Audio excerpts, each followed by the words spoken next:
اشرح لي صدري ويسر لي أمري واحلل عقدة من لساني يفقهوا قولي. سبحانك لا علم لنا إلا ما علمتنا إنك أنت العليم الحكيم. ولا حول ولا قوة إلا بالله العلي العظيم. اللهم افتح علينا فتوح العارفين. أما بعد، dihormati Fadilatul Imam Kepimpinan Masjid, seterusnya muslimin dan muslimat, para jemaah, tuan-tuan dan puan-puan sekalian, alhamdulillah, segala dan kemuncak syukur kepada Allah Subhanahu wa ta'ala. Pada hari ini kita dah masuk 1 Ramadan pada tahun ini, dan ini adalah satu nikmat besar daripada Allah Azza wa Jalla yang wajib kita syukuri. Memasuki bulan Ramadan adalah salah satu dari rezeki yang tidak Allah Ta'ala kurniakan melainkan kepada orang-orang yang tertentu. Dan ini adalah rezeki yang teragung. Seharusnya orang-orang yang beriman, orang-orang yang beramal, yang mengharapkan keredaan Allah dan kejayaan di akhirat, dia bergembira dengan kemasukan Ramadan ini, melebihi dia bergembira ke atas nikmat-nikmat dan juga rezeki-rezeki yang lain. Kita lebih seronok bertemu Ramadan berbanding kita memperolehi apa-apa rezeki keduniaan yang dilihat besar oleh mata manusia. Jadi kita bersyukur di atas nikmat ini, dan syukur itu mesti dibuktikan dengan amal. Kata Allah Subhanahu wa ta'ala kepada Nabi Allah Daud, "I'malu ala Dawud syukra." Beramallah wahai keluarga Daud. Nabi Daud ni anak dia Nabi Sulaiman. Dua-dua Nabi ni Allah Ta'ala bagi kelebihan yang begitu banyak. Jadi kata Allah Ta'ala, "I'malu", beramallah, yang beramal solehlah wahai keluarga Daud, sebagai tanda syukur kepada Allah Subhanahu wa ta'ala. Jadi kalau kita benar-benar bergembira dan bersyukur di atas kedatangan Ramadan, maka kita ambillah peluang pada bulan ini, bulan di mana Allah Azza wa Jalla membuka pintu-pintu syurga, futtihat abwabus sama', dan juga dibuka pintu-pintu langit. Semua amalan pada bulan ini diterima oleh Allah Subhanahu wa ta'ala, banyak yang diterima. Demikian juga maksud terbuka pintu-pintu langit, bermaksud doa-doa dalam bulan Ramadan diterima. Wa ughliqat abwabun nar, dan ditutup pintu-pintu neraka, menunjukkan amalan-amalan yang membawa ke neraka pada bulan ini tidak dilayan. Demikian kata Nabi sallallahu alaihi wasallam, qala al-munadi fi kulli lailatin min Ramadan, telah menyeru seorang yang menyeru, yakni para malaikat di langit, pada setiap malam di malam-malam Ramadan, ya baghiyal khair aqbil, ya baghiyal syarr aqsir. Wahai para pemburu kebaikan, marahlah ke hadapan, tampilkan diri. Rebutlah, ya baghiyal syarr aqsir. Wahai para pemburu, pencinta, pencari kejahatan, maksiat, aqsir, cukuplah, berhentilah. Jadi ini bulan kebaikan, musim kebaikan, di mana Allah Subhanahu wa ta'ala berlipat kali gandakan semua amal saleh. Daripada awal kita bangun tidur sampai tidur di malam hari, semua amalan digandakan sebagai rahmah, belas kasihan Allah kepada orang-orang Islam, supaya dia boleh kumpul semula amalannya yang telah dia lalai pada 11 bulan yang lalu. Jadi kalau kita pulut ambil semua yang ada dalam bulan ini, Silap-silap boleh mengatasi, amalan dalam Ramadan ni boleh mengatasi keseluruhan amalan salih kita pada 11 bulan yang lalu. Ini disebut dalam hadis yang diriwayatkan oleh Talhah bin Ubaidillah. Kata Talhah, ada 2 orang lelaki yang masuk Islam di zaman Nabi SAW. Salah seorang daripada mereka yajtahidu fi ibadatihi, bersungguh-sungguh dalam beramal salih, dalam beribadat, berbanding dengan seorang lagi. Kawan kuat ibadat ni, yang baru masuk Islam, kuat ibadat, dia pergi perang, mati syahid tahun yang sama. Lalu seorang lagi yang kurang ibadatnya itu, ataupun biasa-biasa ibadahnya itu, dipanjangkan usia setahun, tambah setahun lebih lama daripada kawan dia tadi. Lalu dia mati. Pada tahun yang berikutnya, selepas kematian fulan yang kedua ini, Talhah mimpi orang yang kedua ni masuk surga dulu, berbanding kawan dia yang kuat ibadat, yang mati syahid. Lalu dia pun kebingungan, heran. Dia tanya Rasulullah SAW, kenapa kawan nombor 2 ni masuk surga dulu berbanding hak pertama? Kata Nabi SAW, fahal huwa adraka Ramadan? Alaysa huwa adraka Ramadan? Bukankah dia telah bertemu bulan Ramadan? Jadi orang yang kedua ni sempat bertemu dengan Ramadan tahun depan. Alaysa huwa salla wa sama? Bukankah dia telah salat dan dia telah berpuasa? Jadi maksudnya, masuk satu Ramadan, sekali saja masuk Ramadan, mengatasi orang yang beramal saleh banyak dan berjihad di jalan Allah. Sehingga kata Nabi SAW, perbezaan di antara orang yang pertama dan orang yang kedua tadi macam langit dan bumi. Orang yang masuk Ramadan tadi, walaupun dia mungkin kurang ibadahnya pada bulan-bulan yang lain, umpama langit, dan orang yang bersungguh-sungguh ibadahnya pada bulan-bulan yang lain, sekalipun mati syahid, umpama bumi. Perbezaan fadilat yang begitu jauh.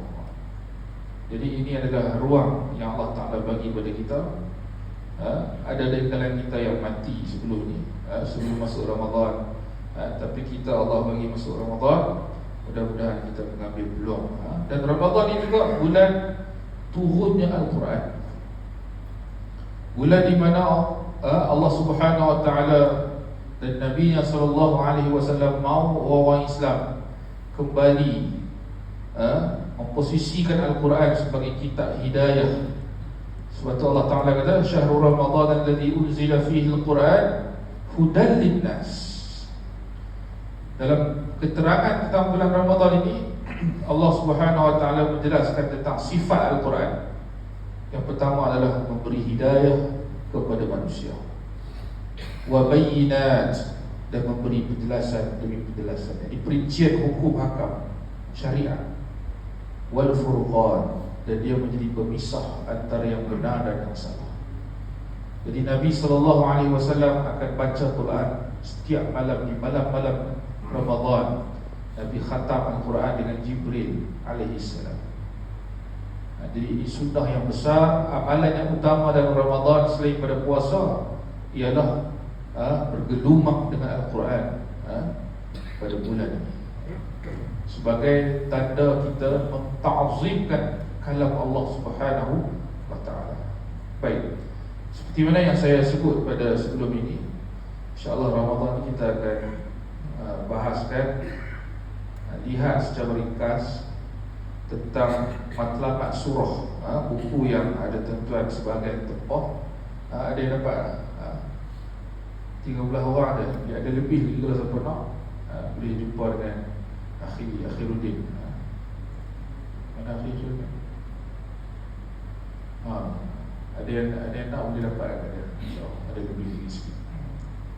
Jadi buku ni seperti mana yang ada di tangan segelintir tuan-tuan. Kalau kita boleh buka surat 10 bab yang ketiga. Di sini saya cerita tentang kepentingan ilmu maqasid surah. Baik, buku ni tajuk dia setiap surah ada matlamat. Jadi setiap surah tu ada fokus dia, ada objektif utama dia. Para ulama tafsir bila mana mereka menafsirkan ayat-ayat Al-Quran, meneliti kalam-kalam Allah, setiap surah itu, mereka mendapati bahawa setiap surah itu membawa kita kepada satu maqasid, satu tujuan ataupun satu point yang yang menyeluruh, yang utama. Kan kita dah baca Al-Quran ni, kadang-kadang kita tengok, tadi ayat ni cerita pasal ni akidah, sehari cerita pasal fiqh, sehari cerita pasal hukum, sehari cerita pasal akhlak, sehari cerita pasal Nabi Nuh, sehari cerita pasal Ashabul Kahfi, sehari cerita macam-macam. Seolah-olah setiap ayat Al-Quran itu berterabur, dia punya isi kandungan dia. Jadi buku ini akan membantu tuan-tuan, siapa yang nak khatam Quran pada bulan Ramadan ini, sebelum dia nak baca satu surah, dia tengok dulu matlamat surah, supaya sebelum dia baca surah itu, dia tahu surah tu lah tadi nak pergi ke mana. Dan maqasid surah ini atau matlamat surah ini menjadikan kita mudah untuk memahami Al-Quran, memahami surah itu. Kan, tuan-tuan baca surah Al-Baqarah. Ini mungkin ramai yang baca surah Al-Baqarah. Surah Al-Baqarah cerita pasal apa? Apa poin utama surah Al-Baqarah? Surah Al-Baqarah menceritakan tentang apa? Kepentingan ataupun keperluan mentaati perintah-perintah Allah. Surah Al-Baqarah cerita tentang amal. Pentingnya kita ni jadi orang Islam yang beramal. Ataupun surah Al-Baqarah ni juga dia cerita tentang penyakit orang-orang Yahudi, yang mana penyakit itu menghalang orang-orang Islam daripada berada di atas jalan yang lurus, as-sirat al-mustaqim. Sebagai para ulama mengatakan surah Al-Baqarah adalah tafsiran kepada ghairil maghdubi alaihim dalam surah Fatihah.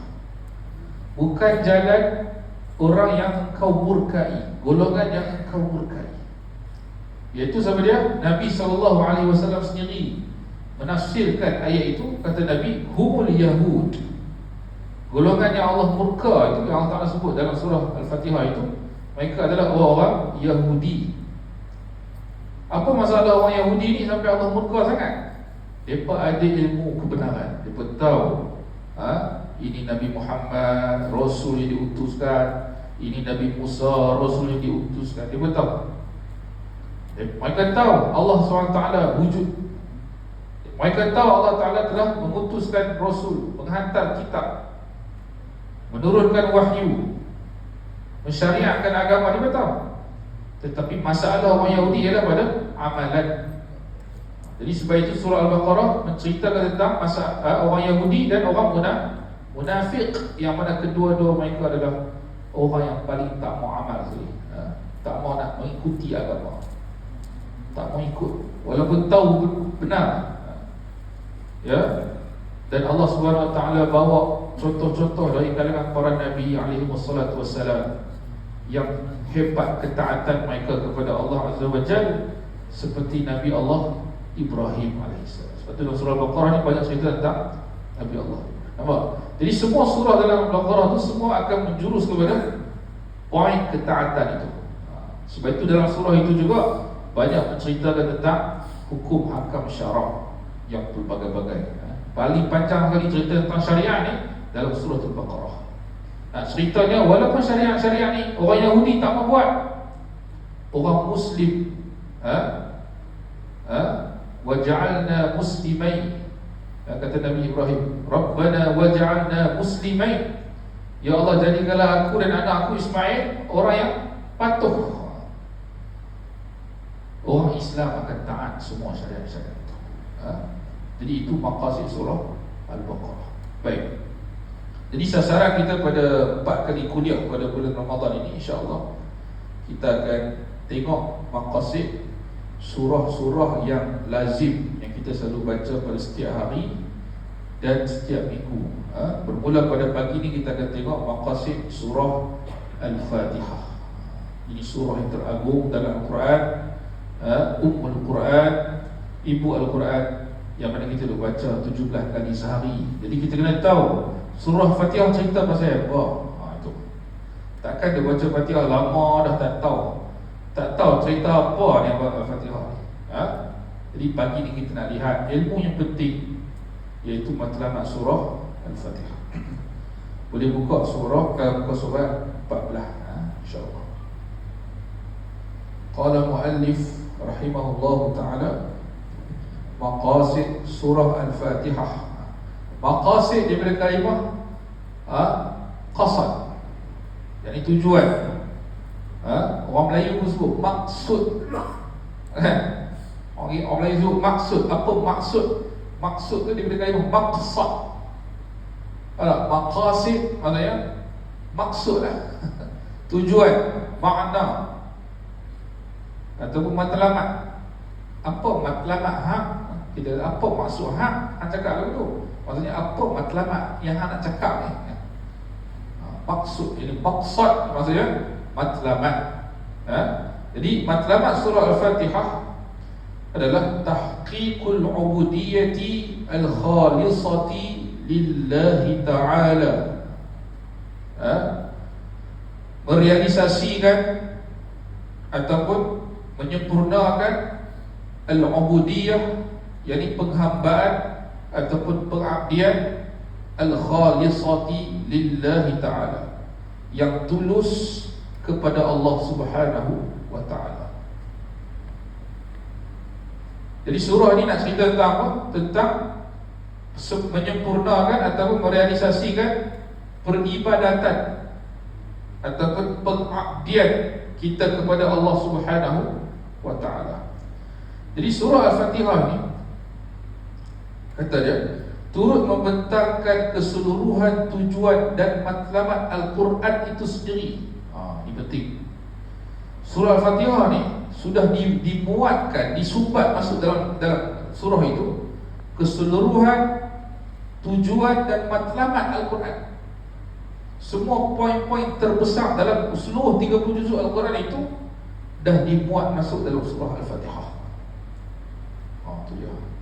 Seolah Al-Fatihah ni adalah ringkasan kepada Al-Quran seluruhnya. Jangan buat main.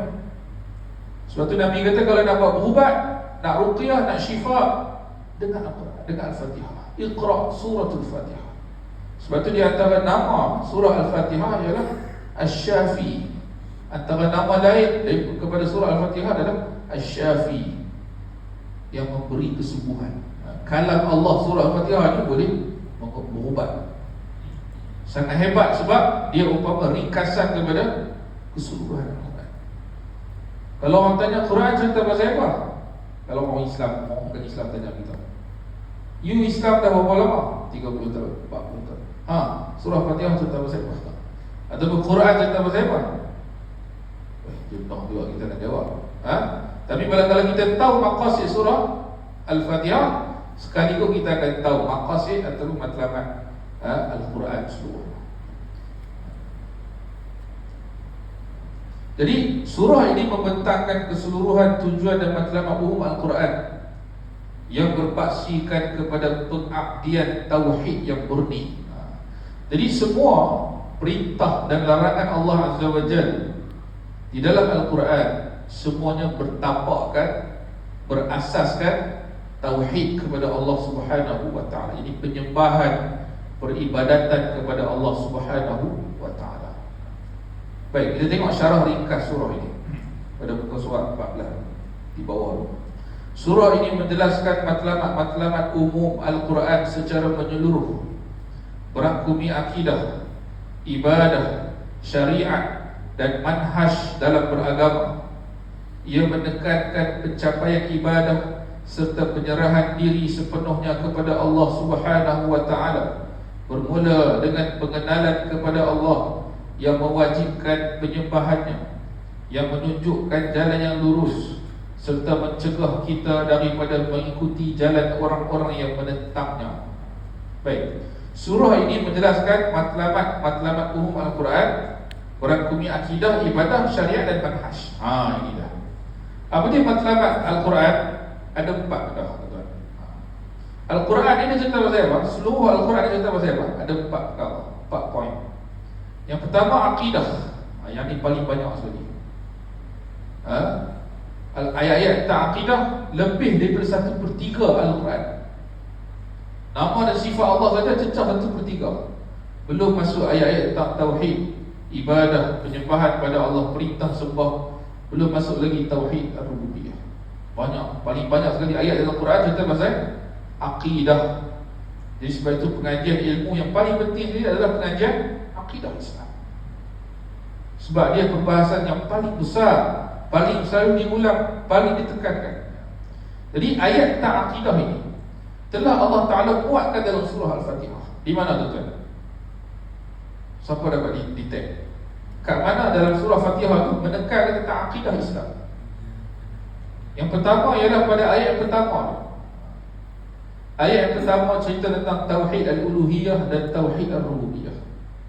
Tauhid Al-Uluhiyah, yakni kita mengesahkan Allah dalam ibadah kita. Antara ibadah kita pada Allah adalah kita hanya memuji Allah dengan kemuncak pujian, tidak puji yang lain, iaitu kalimah pertama, Alhamdulillah. Itu Tauhid Al-Uluhiyah. Segala kemuncak pujian hanya untuk Allah Ta'ala, dengan penuh cinta dan ta'zim hanya pada Allah. Rabbil Alamin, Tuhan sekalian alam, itu Tauhid Ar-Rububiyah. Mengesahkan Allah. Tauhid Ar-Rububiyah maksudnya mengesahkan Allah fi af'alih, ifradullah bi af'alih, mengesahkan Allah dalam perbuatan-perbuatan ketuhanan dia. Antara perbuatan Allah adalah Rabb. Allah Ta'ala ni dia Rabb. Apa makna Rabb? Rabb maksudnya Al-Khaliq, yang maha mencipta. Kemudian Al-Mudabbir, yang maha mengatur.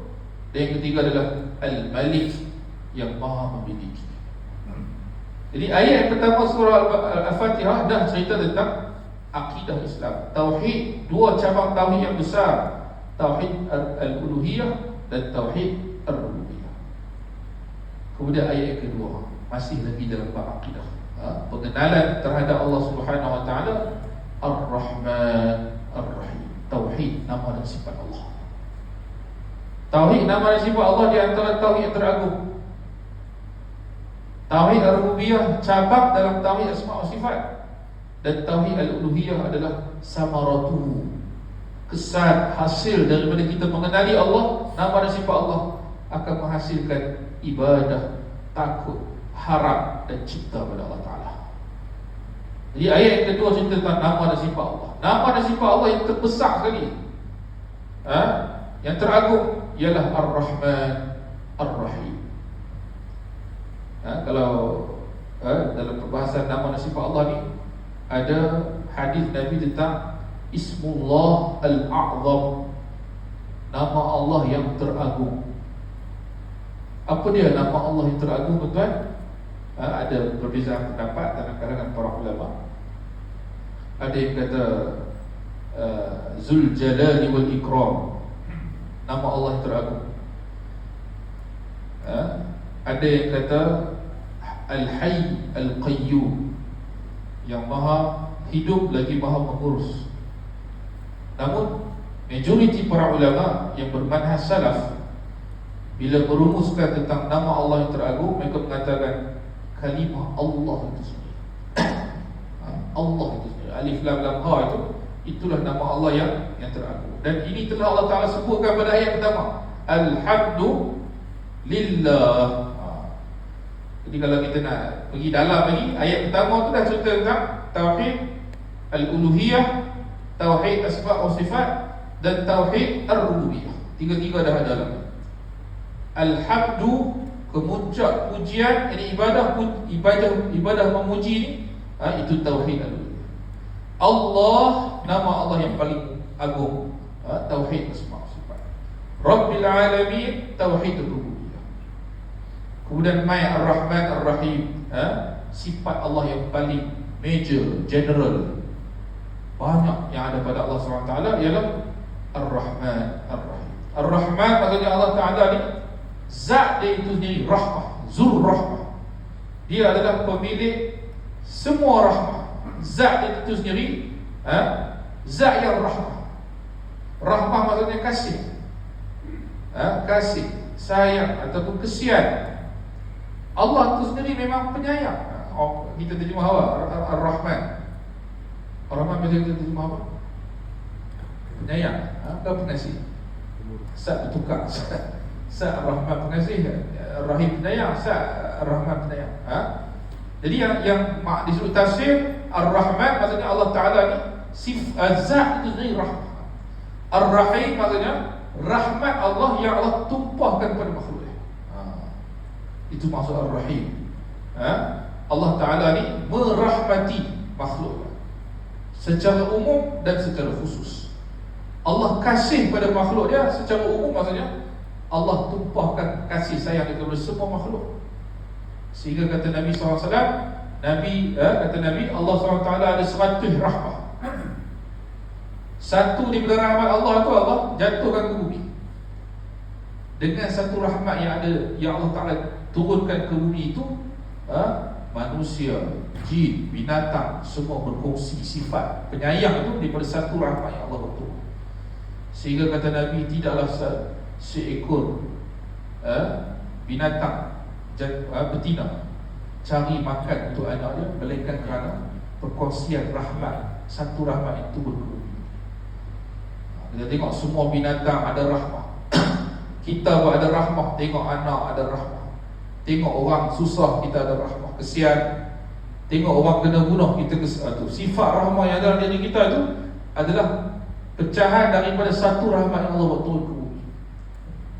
Manakala 99 rahmat lagi untuk orang-orang yang beriman di dunia dan di akhirat.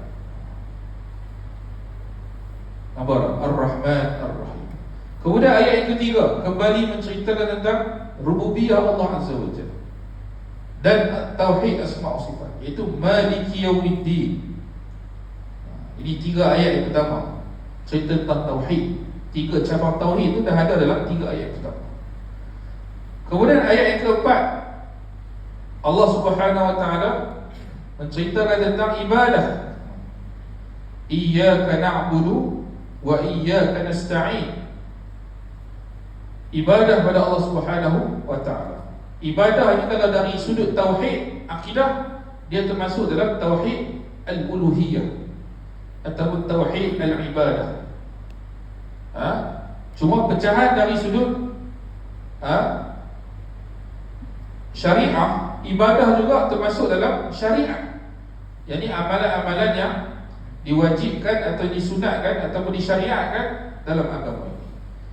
Sama ada ibadah yang melibatkan hak Allah ataupun ibadah yang melibatkan hak makhluk.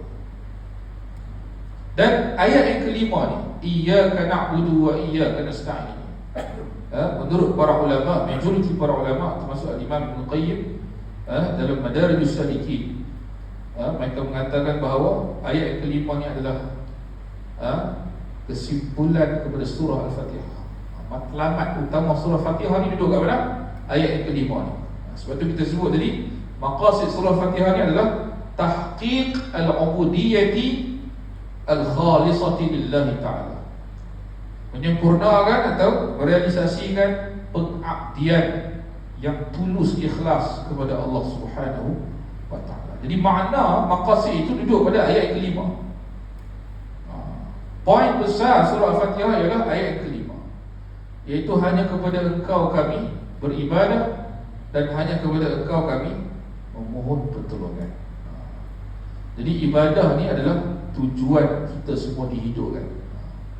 Wa ma khalaqtul jinna wal ins illa liya'budun. Kalau kita tengok bulan Ramadan ni kan, bulan Ramadan ni adalah satu ruang yang Allah Ta'ala nak latih kita supaya kembali beribadah kepada Allah dengan ibadah yang sempurna. Kembali menjadi hamba Allah yang benar-benar beribadah kepada Allah. Orang yang memahami nilai Ramadan, dia akan lihat setiap detik waktu dalam bulan Ramadan ini sangat bernilai, mahal lagi daripada emas. Jadi dia akan ambil peluang memastikan setiap saat yang digunakan dalam Ramadan, pastikan ada pahala, pastikan dia di atas ibadah, pastikan ada manfaat di akhirat, pastikan apa yang kita buat dalam Ramadan ni kita sediakan jawapan di akhirat. Maka kita akan sentiasa dalam ibadah kepada Allah Ta'ala. Jadi orang yang rebut apa yang dalam Ramadan ni, secara sedar ataupun tidak, dia menjadi hamba Allah yang mahal, yang asli, yang hakiki. Jadi sebab itu kita tengok bulan Ramadan ni, bulan yang paling banyak orang buat baik, orang jadi orang soleh, orang yang mau beribadat pada Allah Subhanahu. Jadi itulah tujuan kita dihidupkan. Itu jugalah tujuan kitab-kitab diturunkan. Itulah tujuan para rasul diutuskan, iaitu nak menjadikan semua manusia ini menyembah hanya pada Allah Ta'ala, menjadikan amalan-amalan dia untuk mencari keredaan Allah Subhanahu Wa Ta'ala. Jadi sebab itu dalam salat, di antara nama surah Fatihah ni adalah As-Sab'u Al-Mathani, 7 ayat yang diulang-ulang, yakni diulang baca dalam salat. Jadi bila kita baca dalam salat, lalu dekat ayat iyyaka na'budu wa iyyaka nasta'in, kita akan kembali tajdid balik diri kita, perbaharui balik diri kita. Iyyaka na'budu, hidup aku ni tak ada lain melainkan ibadah pada Engkau ya Allah. Wa iyyaka nasta'in, dan hanya pada Engkau aku minta tolong. Ibadah tak boleh dilakukan melainkan dengan pertolongan Allah Subhanahu Wa Ta'ala. Jadi kita minta tolong kepada Allah Ta'ala supaya mampu beribadah kepada dia dalam setiap waktu.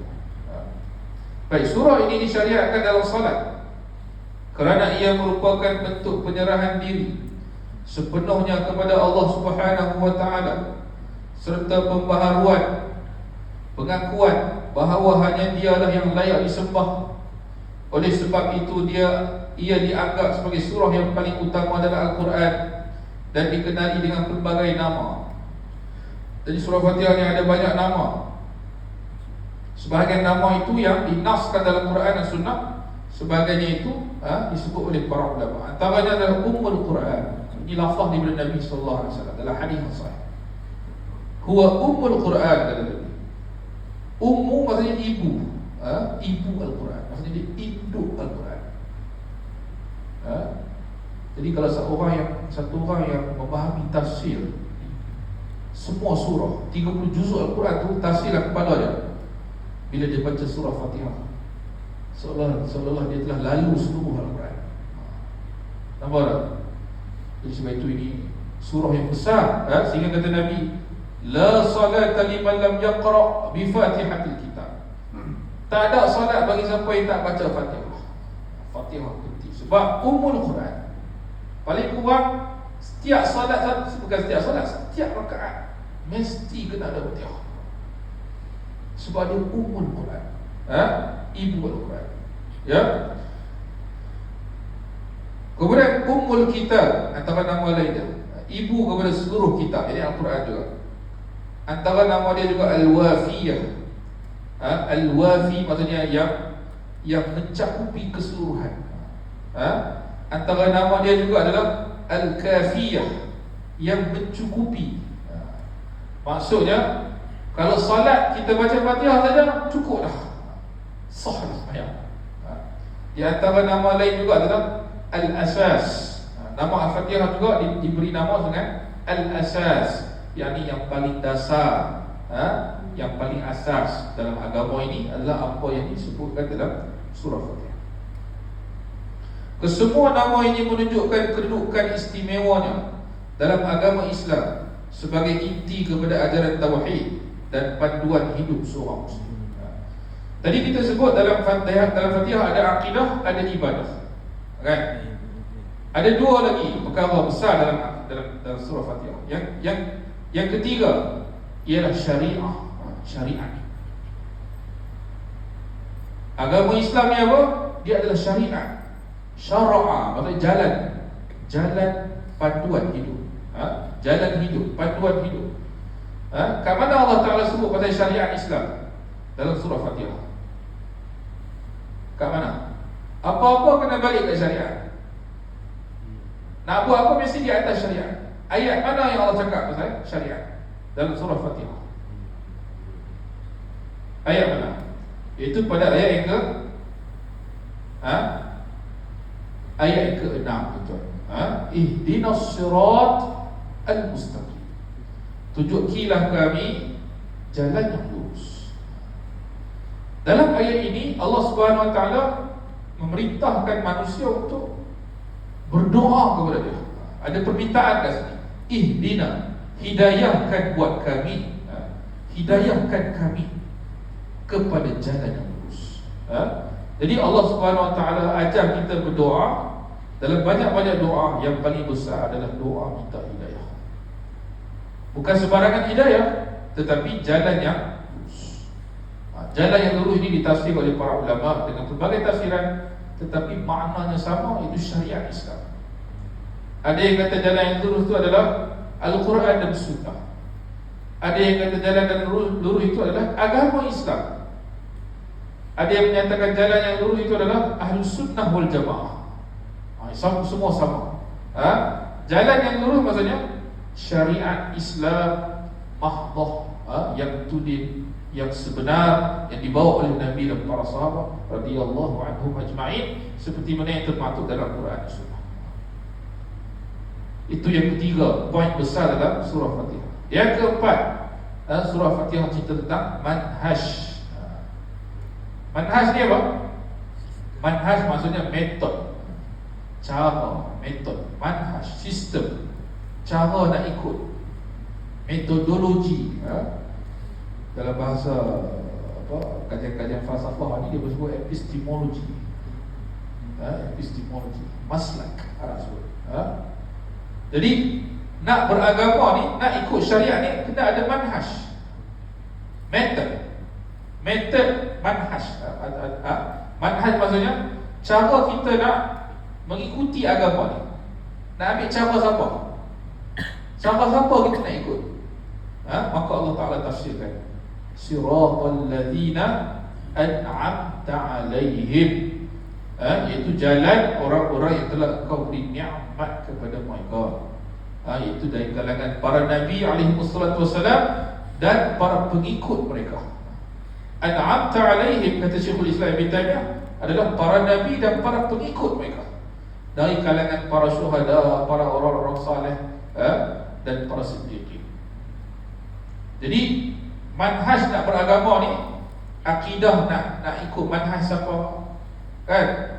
Ibadah nak ikut manhaj siapa, akhlak nak ikut manhaj siapa, hukum hakam syarak nak ikut metod siapa. Kita ikut metod Nabi dan para sahabat radhiyallahu anhum ajma'in. Itu cara dia.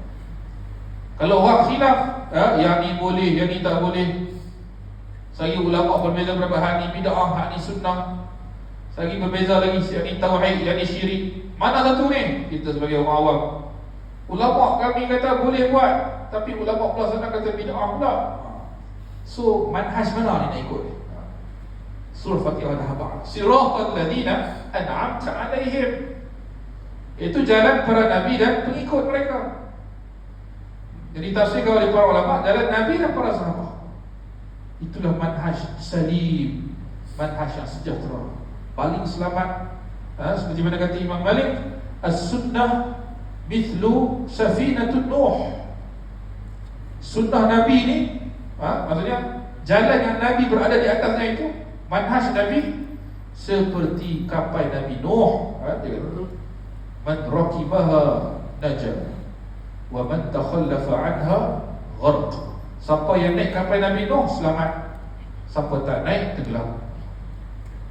Lepas tu Allah tutup surah Fatihah dengan manhaj yang menyelisih jalan Nabi dan para sahabat, iaitu jalan orang Yahudi dan jalan orang Kristian.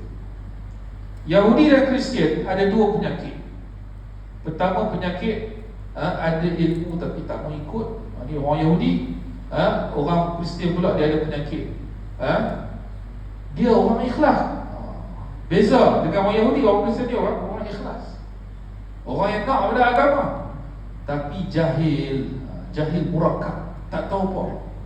Amal tanpa ilmu, kedua-duanya sekali, kedua-duanya ni bahaya, sangat bahaya. Malah kata Ibnu Qayyim rahimahullah, jalan syaitan ada dua.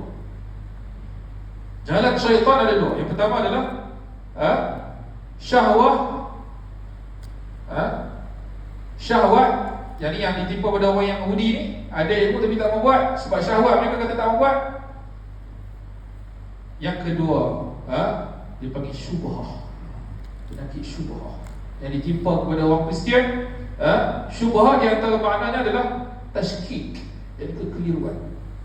Dia keliru sebab tak tahu lah, sebab jahil. Dia jahil, akhirnya apa? Dia beramal tanpa ilmu, jadi sesat, zalim. Orang Kristian, orang Yahudi ni pasal dia ada syahwat, dia ikut syahwat dia, walaupun dia tahu kebenaran tapi dia tak ikut.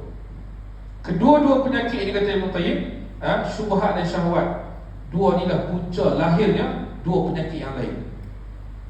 Rentetan daripada dua itu lahir dua yang lain, iaitu ifrat wa tafrit, kebelampauan dan kecuaian. Kebelampauan dan kecuaian dalam agama inilah menyebabkan lahirnya ajaran-ajaran sesat dalam Islam. Itu apa dia? Ajaran sesat yang pertama apa dia? Khawarij muncul di zaman Sayyidina Ali.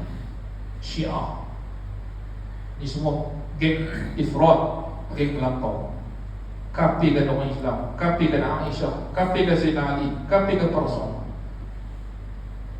Kalau Syiah dia tak kafirkan, dia hulu, dia ifrat, dia melampau dalam mengagungkan Sayyidina Ali, dan dia melampau dalam menghina para sahabat. Kalau Khawarij pula terbalik dengan Syiah. Kalau Syiah mengagungkan Sayyidina Ali, Khawarij kafirkan Sayyidina Ali. Ini adalah sesat. Ini semua orang Islam ni. Kemudian muncul ajaran Murji'ah yang mengatakan iman hanya dalam hati saja. Ini golongan ifrat, tafrid, golongan yang cuai. Jadi kesesatan dalam manhaj sama dalam akidah atau ibadah datang daripada dua penyakit Yahudi dan Nasrani tadi, iaitu syubhat dan syahwat. Jadi sebab itu agama suruh kita kembali kepada stay, kekal di atas as-sirat al-mustaqim, siratal ladzina an'amta 'alaihim. Itu jalan ahli sunnah wal jamaah, jalan Nabi dan para sahabat. Yang kata Imam Malik, siapa yang naik kapal itu, dia selamat dunia dan akhirat. Lepas tu kita tengok orang Islam ni, ada yang kita tengok soleh, baik, tapi manhaj dia sesat. Itu kena hati-hati. Ada orang kita tengok orang Islam baik, warak, teriak dalam solat mereka. Kata Ibn Abbas, orang Khawarij ada longkang di mata mereka. Di bawah mata ni ada longkang, ada lekuk, sebab kuat teriak malam, solat malam. Tapi Nabi kata Khawarij ni apa? Anci neraka. Nampak? Orang yang sesat dalam manhaj, walaupun zahir nampak baik, jangan kita sangka itu kebenaran. Islam, manhaj dia kena benar dan baik. Bukan baik saja, tapi tak benar, kena benar dan baik, kena jalan sendiri. Itulah manhaj ahli sunnah wal jamaah. Jadi itulah ringkasan maqasid surah Fatihah ni.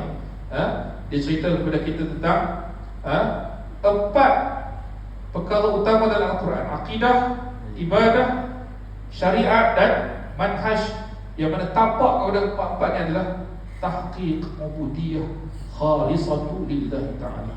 Semuanya adalah pengabdian manusia kepada Allah Ta'ala, yang mana itu menjadi tujuan dia hidup di bumi. Jadi sebab itu surah Fatihah, surah yang agung, surah yang agung, surah yang wajib kita nikmati dahulu sebelum surah yang lain, adalah surah Al-Fatihah. Jadi itulah sedikit ringkasan tentang maqasid surah ini. InsyaAllah pada minggu hadapan kita akan bincang tentang surah yang kita selalu baca pada setiap malam. Surah apa? Surah apa kita baca setiap malam? Surah Al-Mulk. InsyaAllah minggu depan kita akan tadabbur maqasid surah Al-Mulk, InsyaAllah.